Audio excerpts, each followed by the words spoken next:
Okay जो है इसके आगे हम लोग डिस्कस करेंगे सेंट्रीपिटल एक्सेलरेशन, मतलब अभिकेंद्र त्वरण पर। अभिकेंद्र त्वरण क्या होता है आपको बहुत ही सिंपल लफ्ज़ों में समझना है। जब कोई एक पार्टिकल किसी एक वृत्तीय गति में गति करता है, जब कोई एक पार्टिकल वृत्तीय गति में एक समान वृत्तीय गति में गति करता है तो उसकी जो वेलोसिटी है उसका परिमाण नियत रहता है, मतलब उसका जो मैग्नीट्यूड होता है वो कांस्टेंट रहता है, बट वो लगातार अपनी डायरेक्शन चेंज करता है। इसलिए उसका जो है वेलोसिटी की डायरेक्शन चेंज होने के कारण उसकी वेलोसिटी थोड़ी सी चेंज होती रहती है, मतलब चेंज होती रहती है। ठीक है, परिमाण सेम रहता है, मतलब उसका मैग्नीट्यूड सेम रहता है, पर डायरेक्शन बदलती रहती है, जिसकी वजह से उसमें एक त्वरण बन जाता है या उत्पन्न हो जाता है जिसकी दिशा केंद्र की ओर होती है, मतलब जिसकी डायरेक्शन सेंटर की ओर होती है, उसे हम कहते हैं, उस त्वरण को हम कहते हैं अभिकेंद्र त्वरण। ओके, फिर से एक बार सुन लीजिए। जब कोई पार्टिकल किसी एक वृत्तीय गति में गति करता है, वृत्तीय गति में गति करता है या एक समान वृत्तीय गति में गति करता है तो उसके वेग का परिमाण नियत रहता है, परंतु उसकी डायरेक्शन चेंज होने के कारण उसमें एक त्वरण उत्पन्न हो जाता है। उस त्वरण की डायरेक्शन सेंटर की ओर होती है, इसकी वजह से उस त्वरण को हम अभिकेंद्र, मतलब केंद्र की ओर लगने वाला त्वरण कहते हैं, अभिकेंद्र त्वरण कहते हैं, जो केंद्र की ओर त्वरण लगता है। ओके, तो अभिकेंद्र त्वरण के लिए जो इम्पोर्टेंट फैक्टर्स हैं मैं आपको वो बता देता हूँ कि उसमें क्या और कैसे जो चीज़ें काम आने वाली हैं, उसका जो फिगर है वो कैसे बनाना है, जिससे आसानी से आप उसको समझ सकें कि जो है कि क्या होता है इसमें, अच्छे लेवल पर जो क्वेश्चन आते हैं वो कैसे आते हैं। मैं यहाँ पर बनाता हूँ आपके लिए बढ़िया से चित्र, जिससे आप इसको आसानी से समझ सकें।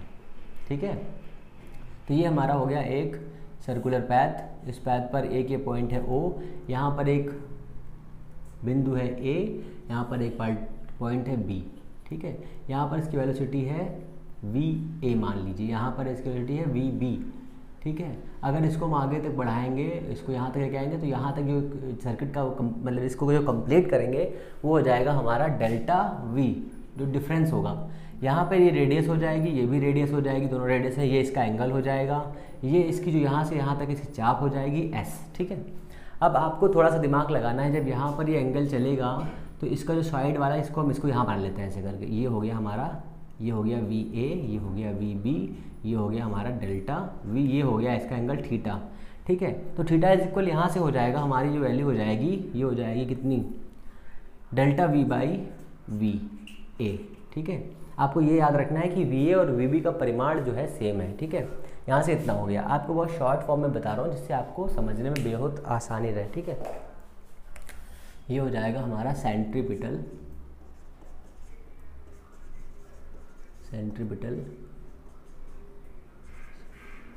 एक्सेलरेशन।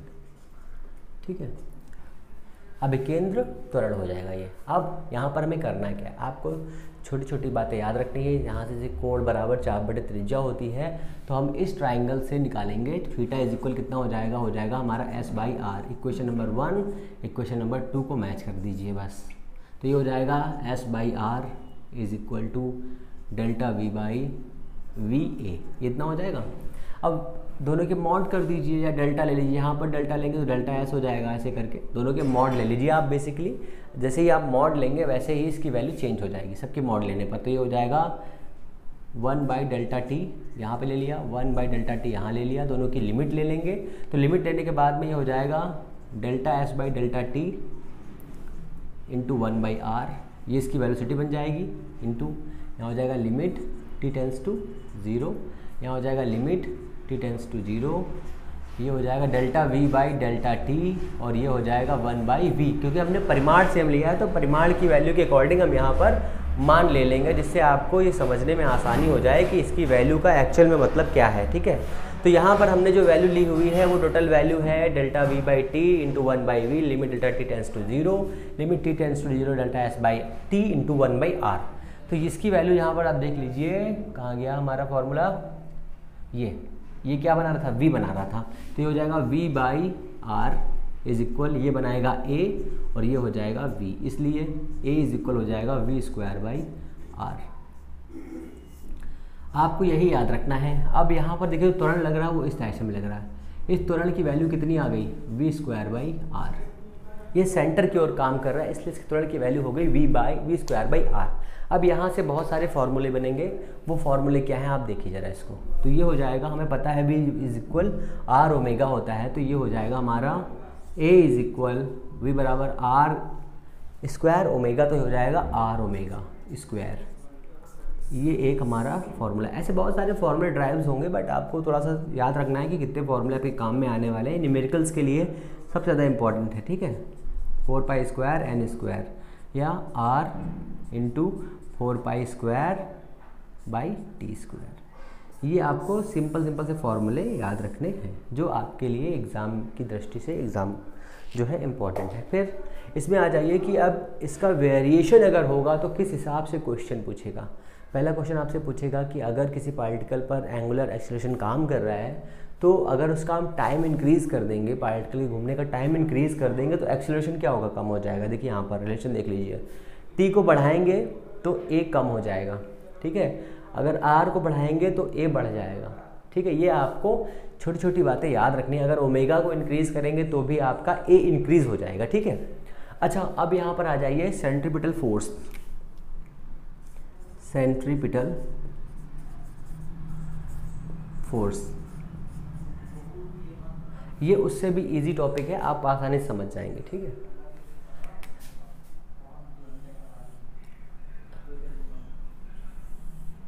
ये हो गया आपका सेंट्रीपिटल फोर्स।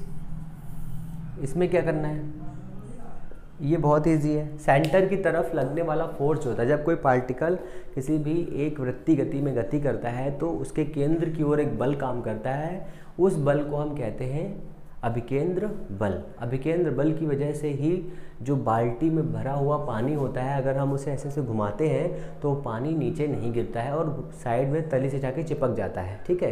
ये आपको एक बेसिक फैक्ट है, ये याद रखना है। दूसरा फैक्ट ये है कि जो मौत का कुआं आप देखते हैं ना, जो सर्कस में चलता है, जिसमें एक बाइक गिर गिर करता रहता है, वो वाला जो है वो भी एक इसका है, बहुत ही बेहतरीन एग्जाम्पल है, आपसे बहुत ही ज़्यादा एग्जाम में पूछा जाता है। दूसरा क्या है, एक एग्जाम्पल ये भी याद रखिए कि अगर जो हमारे प्लैनेट हैं वो जो चारों तरफ घूम रहे हैं सन की तरफ से, उसके घूमने के कारण भी जो है अभिकेंद्र बल भी है, तो आपको ये भी एक एग्जाम्पल याद रखना है।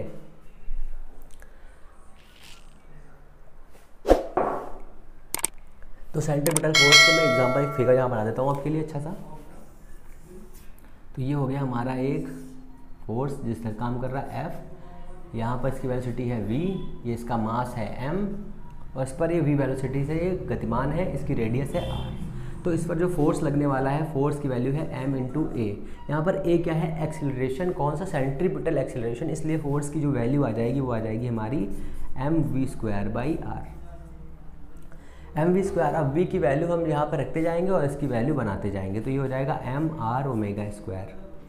तो आपके लिए जो इम्पोर्टेंट है वो F is equal M E square by R है। इससे बहुत सारे फार्मूले एग्जाम में पूछे जाते हैं।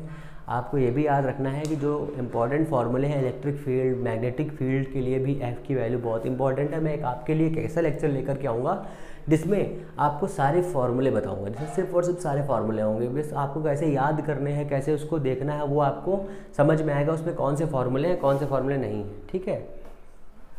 तो जो है ये हमारा हो गया सेंट्रीपिटल फोर्स, आपको एग्जांपल मैंने बता ही दिया है। और इसके आगे जो है मैं आपको एक और डेरिवेशन अच्छा सा बताता हूँ। इसके 2-3 फार्मूले आप और लिख लीजिए पहले। ये हो जाएगा हमारा F is equal to M R omega is equal 4 pi square N square.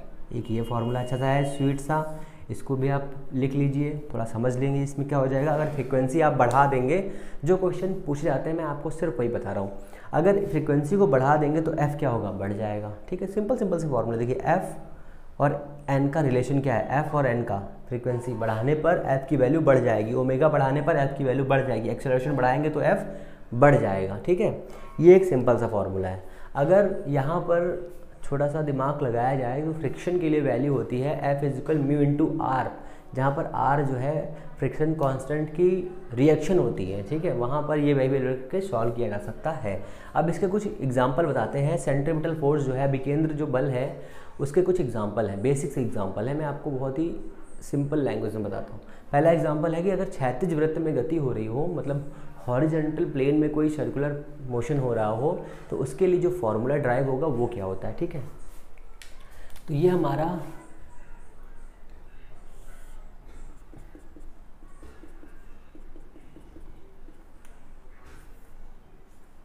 हमने मान लिया ये एक पेंडुलम है जिसकी लेंथ है L, ठीक है। इस L लेंथ को हम ऐसे ऐसे घुमा रहे हैं, ऐसे ऐसे करके, ठीक है। ऐसे ऐसे घुमाने पर क्या होगा, तो हम ऐसे घुमाएंगे तो ये कुछ इस हिसाब से बन जाएगा, ठीक है, इस हिसाब से बन जाएगा ये। तो इसका ये वाला जो मास है वो यहाँ पहुँच जाएगा, ये इसकी एक, इसको हम डिस्टेंस ले लेते हैं, ये हो जाएगा, ठीक है। ये एंगल हमने थीटा मान लिया। ये एंगल बहुत छोटा सा एंगल लेना है, बट आपको ये थोड़ा सा समझना है कि यहाँ पर हमने क्या क्या फैक्ट लिए हैं। अगर यहाँ पर ये द्रव्यमान m है इसका, तो यहाँ पर भी द्रव्यमान m होगा, तो नीचे की ओर जो फोर्स काम करेगा वो फोर्स काम करेगा mg, ठीक है। और इसके सामने जो कौन सा फोर्स काम करेगा, देखिए ये एंगल भी थीटा हो जाएगा क्योंकि ये बराबर करेंगे, थीटा एंगल हो जाएगा, तो ये हो जाएगा mg cos थीटा। अब इसके सेंटर की तरफ एक फोर्स काम करेगा, इधर की तरफ, थोड़ा सेंटर नीचे बनाना चाहिए था, इधर काम करेगा mg साइन थीटा, ठीक है, mg साइन थीटा। और इसके ऊपर की तरफ एक टेंशन काम करेगी T, इधर काम करेगा इसका कांस्टेंट, और इधर की ओर ये फोर्स काम करेगा जो इसको बैलेंस करेगा mv²/r, मतलब जो इसकी वैल्यू होगी वो जो इसको कंप्रेस, मतलब जो वैल्यू बैलेंस करेगी वो होगी फोर्स की, जो सेंटर की तरफ काम करेगा। ये भी सेंटर की तरफ काम कर रहा है, वो भी सेंटर की तरफ काम करेगा, तो इसकी वैल्यू हो जाएगी। यहाँ पे दो इक्वेशन बनने वाली है, ठीक है। जब ऐसे घुमाएंगे तो घुमाने के बाद में जो इसकी आकृति आपको दिख रही है वो आकृति कैसी आकृति है, ये आकृति आपको दिखेगी शंकु टाइप की, कोन टाइप की आकृति दिखेगी, इसलिए इसे हम कोन पेंडुलम भी कहते हैं। ओके, तो ये कोन पेंडुलम हो गया। तो यहाँ से इक्वेशन हम बराबर करते हैं जरा, तो ये हो जाएगा T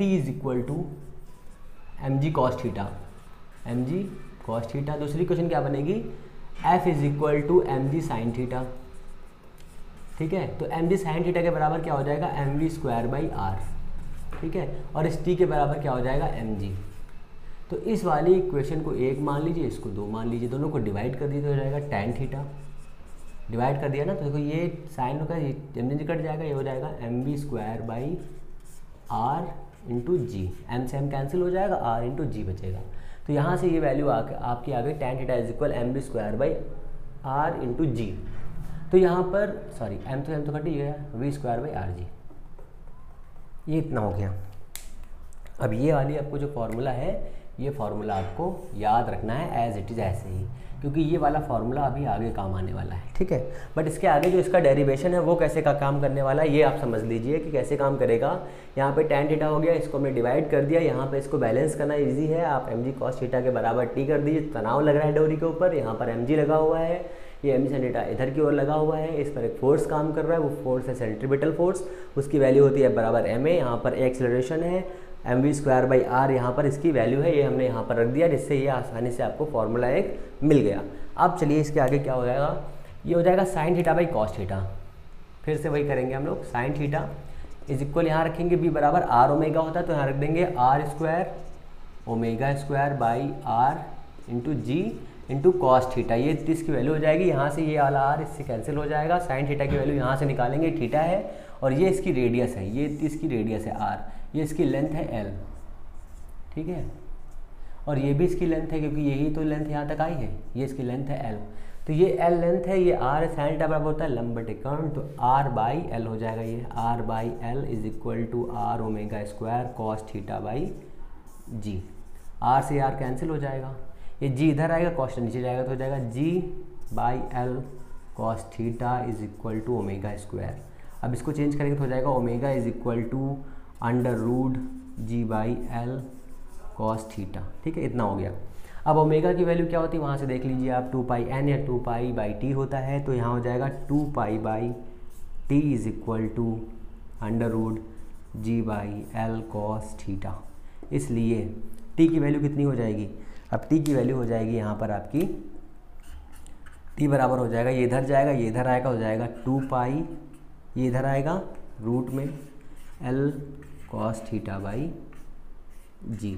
ये आपका एक एग्जाम्पल हो गया, बहुत ही अच्छा वाला फार्मूला। इस फार्मूले से समथिंग हर साल एक ना एक क्वेश्चन एग्ज़ाम में पूछा जाता है। क्वेश्चन कैसे आएगा अब आप समझिए, अगर जी की वैल्यू बढ़ा दी जाए, जी की वैल्यू को अगर 0 कर दिया जाए तो टाइम कितना हो जाएगा, इन्फिनिटी हो जाएगा, टाइम इन्फिनिटी हो जाएगा। अगर एल की वैल्यू को इंक्रीज़ कर जाए तो क्या हो जाएगा, टी क्या हो जाएगा, अगर एल को बढ़ाएंगे तो टी बढ़ जाएगा। मतलब टी बढ़ाने पर क्या होता है, आप सोचिए, अगर टाइम बढ़ जाएगा तो टाइम आपके लिए ज़्यादा हो जाएगा। अगर टाइम आपके लिए ज़्यादा हो जाएगा तो क्या होगा, अगर टाइम हो गया तो घड़ी सुस्त हो जाएगी या फास्ट हो जाएगी, घड़ी सुस्त हो जाएगी, मतलब स्लो चलेगी, है ना। टाइम ज़्यादा होगा तो घड़ी क्या होगी, स्लो चलेगी। क्वेश्चन कैसे पूछेगा कि गर्मियों में घड़ी सुस्त हो जाती है, मतलब स्लो चलती है, क्यों, क्योंकि गर्मियों में जो है लोहे का या किसी भी जो पेंडुलम होते हैं उनका विस्तार हो जाता है, मतलब थोड़ा सा बढ़ जाते हैं, इसलिए वो घड़ी सुस्त प्रतीत होती है, ठीक है, लगती।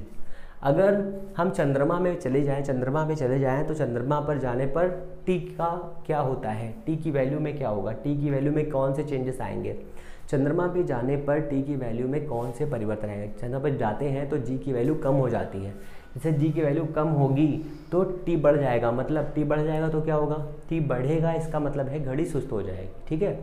अगर हम चंद्रमा से यहाँ वापस आते हैं तो चंद्रमा पे मान लीजिए जी की वैल्यू 10 होती है, 10/6 होती है, और जब वापस आएंगे तो जी की वैल्यू बढ़ जाएगी तो टी कम हो जाएगा, मतलब घड़ी फास्ट हो जाएगी। समझ रहे हैं ना बात आप, क्या होगा इसका मतलब। तो इसमें से जो इम्पोर्टेंट है यही था, इतना। इससे जितने भी क्वेश्चन आते हैं वो आप सब देख लीजिए अपने हिसाब से, मतलब जो भी इम्पोर्टेंट क्वेश्चन है मैंने सारे बता दिए हैं लगभग। इससे ज़्यादा इस टॉपिक से कोई भी क्वेश्चन नहीं पूछा जाएगा, आप स्क्रीनशॉट ले लीजिए एक बार, ओके। तो अब जो है हम लोग नेक्स्ट टॉपिक में इसमें पढ़ेंगे कि जो सेंट्रीपिटल फोर्स के जो एक ऊर्ध्वाधर वृत्त होता है, वर्टिकल मोशन होता है, सर्कुलर मोशन जो होता है, उसको कैसे सॉल्व करना है, कैसे क्या उसके इम्पोर्टेंट टॉपिक हैं उन्हें कवर करना है, तो उनसे हम उन्हें देखेंगे और समझेंगे ईजिली।